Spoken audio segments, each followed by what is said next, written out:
ये गांव जहां हटकी है, जी हाँ, ये गांव हमारे गांव की तरह हमेशा अंधेरे में नहीं डूबा रहता, बल्कि ये गांव अपने घरों को रोशन करने के बाद सरकार को रोशनी बेचता है। इस गांव के विकास न केवल देश में बल्कि विदेशों में भी मशहूर है। दूर दूर से लोग इस गांव को देखने के लिए आते हैं। आज हम आपको एक ऐसे गांव के बारे में बताने जा रहे हैं जिसने साबित कर दिया है स्वावलंबी रहने से क्या कुछ नहीं किया जा सकता। किसी के ऊपर निर्भर रहना सबसे बड़ी डिसेबिलिटी है, विकलांगता है। निर्भर मत रहिए, खुद के भरोसे जिंदगी जीना सीखिए। सीखना है तो इस गांव से सीखिए जिसने सरकार का मुंह तक नहीं ताका कि हमारे गांव में बिजली लेकर आइए, हमें 24 घंटे बिजली दीजिए।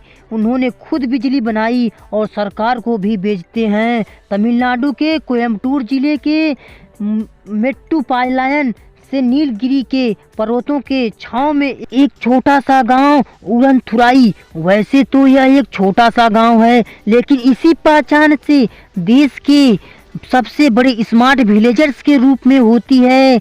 आज इस गांव में सभी लोगों के पास पक्के घर हैं और सभी के घरों में बिजली के लिए सोलर पैनल लगे हुए हैं।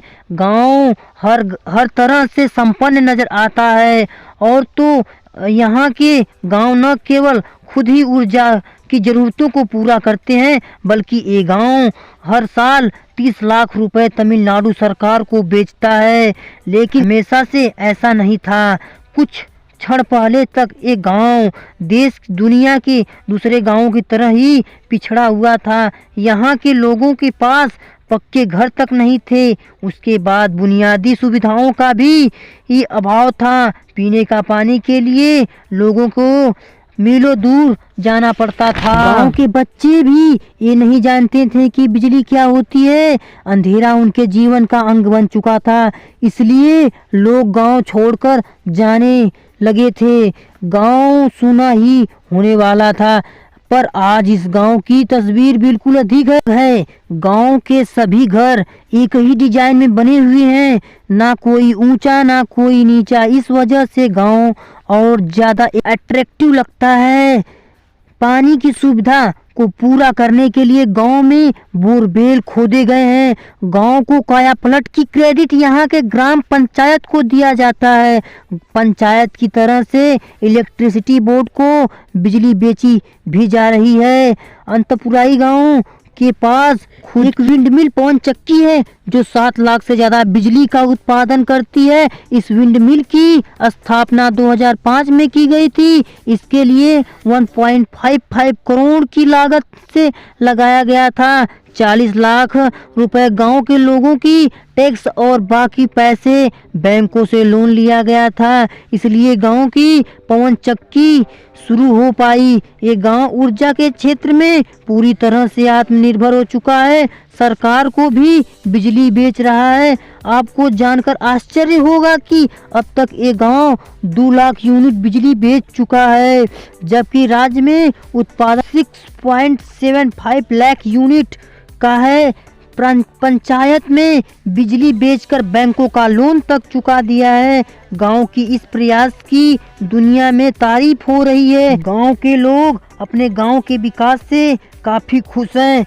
अब उनके बच्चे गांव छोड़कर शहर बसने नहीं जाना चाहते, क्योंकि जो सुविधाएं उन्हें शहर में मिलती हैं वो सभी सुविधाएं अब उनके गांव में मिल रही हैं। गांव के बच्चों के लिए प्राइमरी स्कूल की शुरुआत की गई है। गांव के पास एक हायर सेकेंडरी स्कूल भी है, जहां गांव के बच्चे अपने आगे की पढ़ाई के लिए जाते हैं। गांव के दिव्यांग और मानसिक रूप से दुर्बल बच्चों के लिए 2 टीचर भी रखे गए हैं। गांव के लोग ज़्यादातर खेती-बाड़ी में ही रहते हैं। यहाँ हिंदू, मुस्लिम, सिख, ईसाई सब लोग मिलजुल कर रहते हैं। यहाँ के लोग खुद साफ सफाई का ख्याल रखते हैं। देश के हर गांव में जनता मिलजुल कर बिना लालच के काम करे तो देश का हर गांव स्मार्ट गांव बन जाएगा और देश का हर एक युवा गांव छोड़कर शहर जाने का नाम नहीं लेगा, क्योंकि सरकार गांव के लिए कई योजना बनाती है, लेकिन यह योजना कागजों में ही दब कर रह जाती है और उनका कोई भी लाभ जनता तक नहीं पहुंच पाता। लेकिन उड़नथुराई गांव इस बात की मिसाल है। गांव के पंचायत एवं गांव के नागरिक जागरूक हो जाए तो ऐसा नहीं हो सकता कि अपने पैरों पर खुद खड़ा नहीं हो जा सकता। आप अकेले ही अपने पैरों पर खड़े हो सकते हैं। स्वावलंबी बनिए और अपने आप को सेल्फ सफिशिएंट बनाइए। उड़नथुराई के सफलता की इस गाथा को हर भारतीय तक पहुंचाना चाहिए। कृपया इस वीडियो को शेयर करें। फेसबुक, ट्विटर, इंस्टाग्राम, व्हाट्सएप पर इस वीडियो को अंत तक बने रहने के लिए दिल से धन्यवाद।